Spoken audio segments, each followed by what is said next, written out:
Mr. President, I listened with interest to the tremendous statement made by the Senator from California, Senator Feinstein. And as she has said on other occasions, she has spoken of this, and we Americans should listen. More than a decade ago, the Central Intelligence Agency began detaining and torturing human beings in the name of the war on terrorism.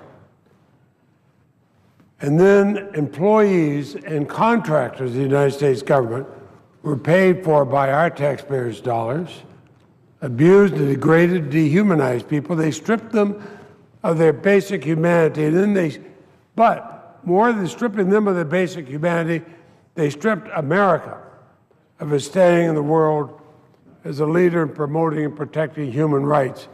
Instead of protecting us as Americans, by their actions, they hurt all Americans. President Obama banned torture and cruel treatment when he took office, but only now because of the courage and conviction of Senator Feinstein and the other members of the Intelligence Committee and their staffs do we have the full public accounting of the CIA's action, the accounting that the American people deserve. Then the decision to release this historic report, as Senator Feinstein has courageously said, has been difficult. But it was the right and moral thing to do. If something is right and something is moral, no matter how difficult it is, you should do it.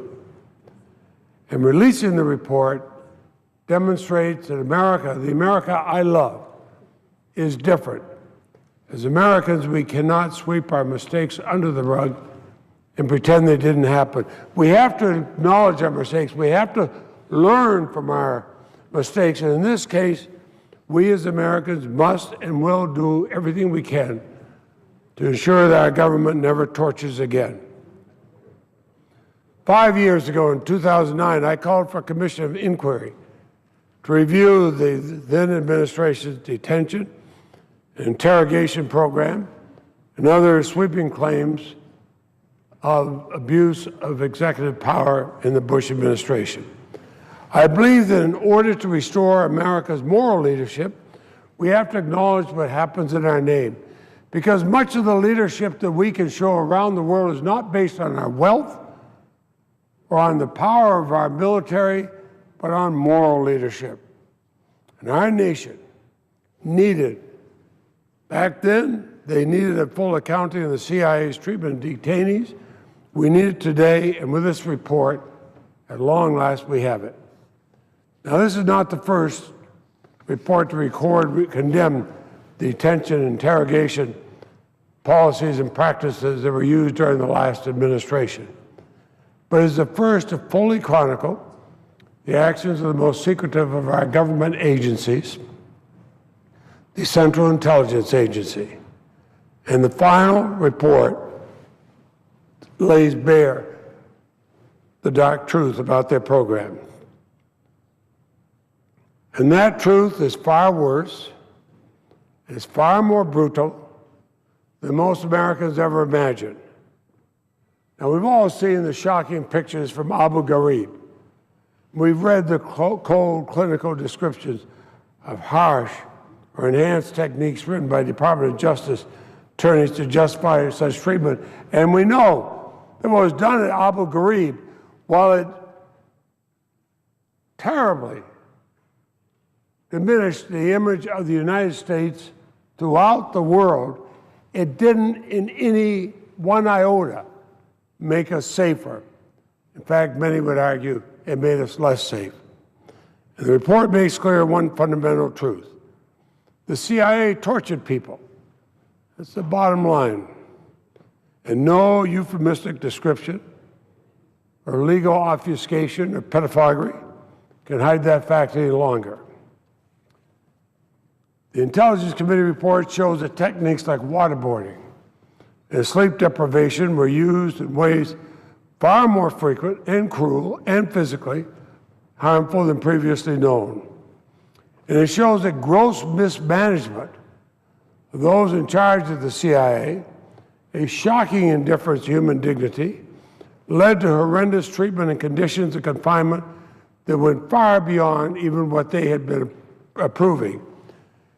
Turned out that senior CIA leadership did not even know that enhanced techniques were being used at one CIA detention facility. In fact, in one instance, one of their prisoners died as a result, left shackled on a concrete floor in a dungeon room, died of hypothermia. This is America. This is what we stand for. This is the image we want to give the rest of the world. This American doesn't think so. This American doesn't think so. It's not what brought my grandparents and great-grandparents to this country. And these so-called enhanced interrogation techniques were not just used on the worst of the worst either. In some instances, the CIA didn't even know who it was they were holding. CIA records show that at least 26 of the people detained by the CIA didn't meet the CIA's own standard for detention. And some of these individuals were subjected to this wonderful slogan, enhanced techniques, evil slogan. They were determined not even to be members of Al-Qaeda. Moreover, the CIA relied on contractors, not even CIA personnel, but contractors who had no experience as interrogators to develop this program. They were happy to take American taxpayers' money.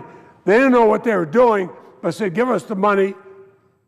And eventually, the CIA outsourced all aspects of the program to the company these contractors set up.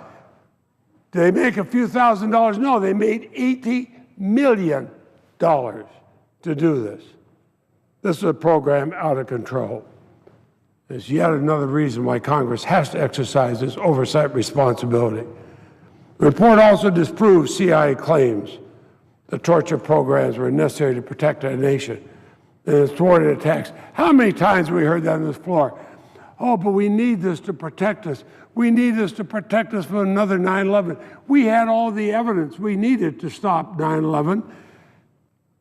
We hadn't even bothered to translate some of the material that our intelligence people had. After the fact, they decided we should really translate some of that material we have.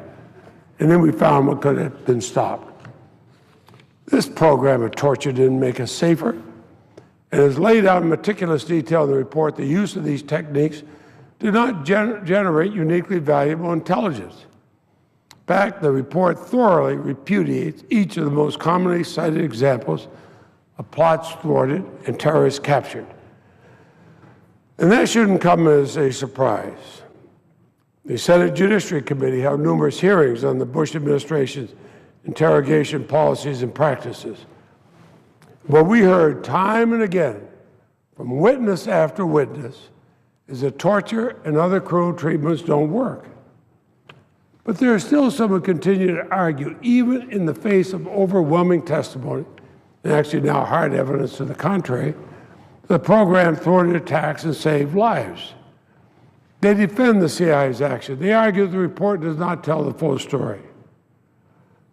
These are the same people who participate in the rampant misrepresentations detailed in this report.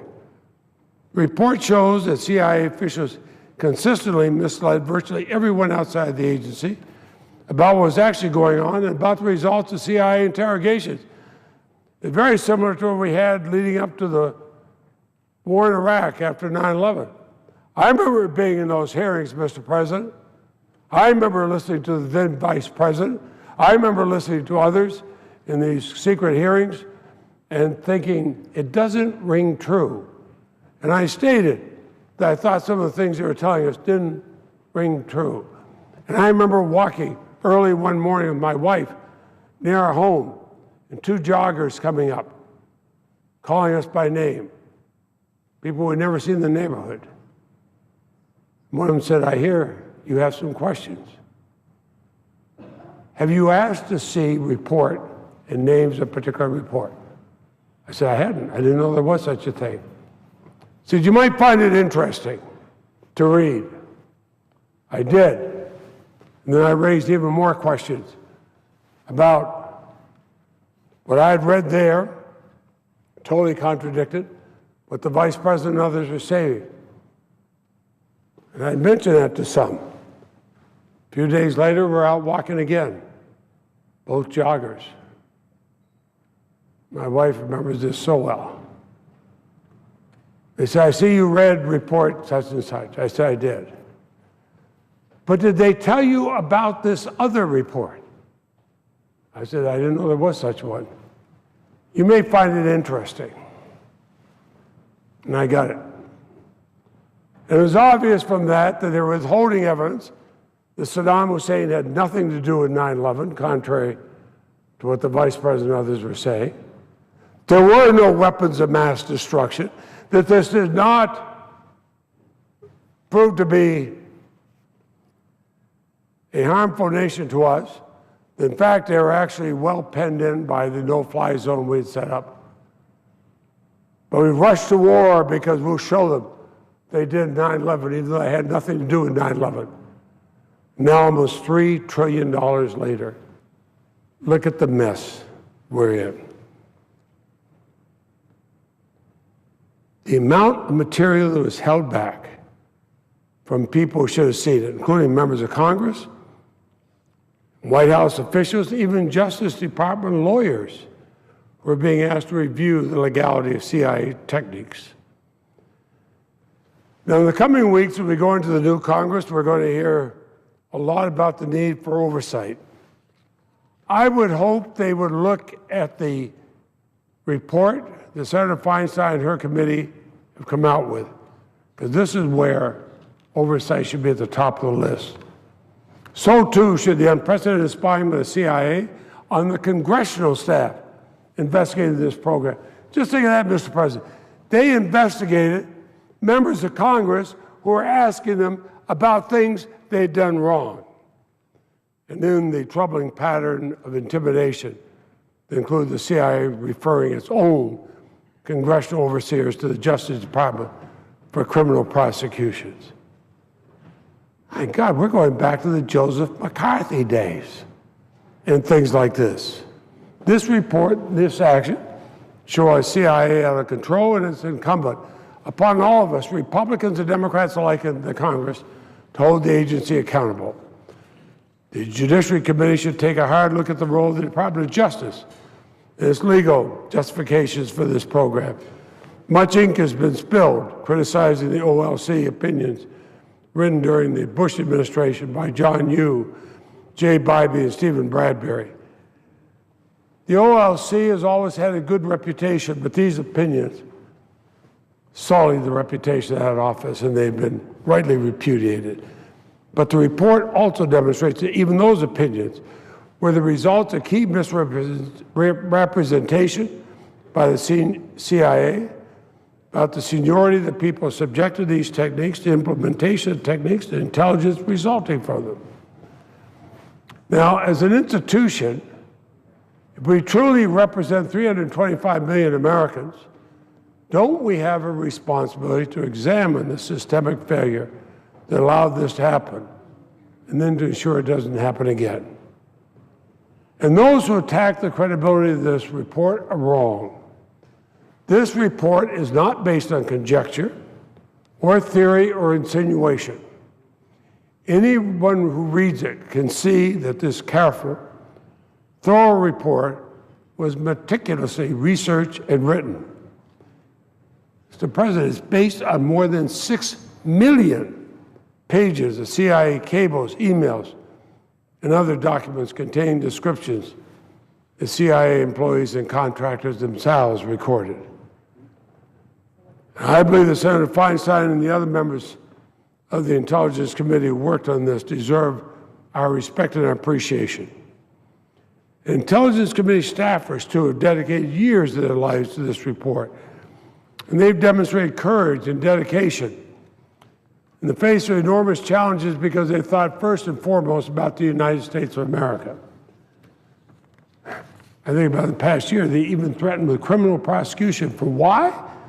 For doing the job that they're supposed to do for the United States of America. But they would not allow themselves to be intimidated. And they served their country well. And they have my deepest appreciation for bringing us this truly historic study. And their families. Many times they couldn't tell their families the things they were reading. The families knew some of the attacks on them. These families, too, deserve our thanks. But I'm disappointed those same honorable staffers had to spend so many months arguing in this White House about redaction to this report. If a White House is supposed to be dedicated to transparency.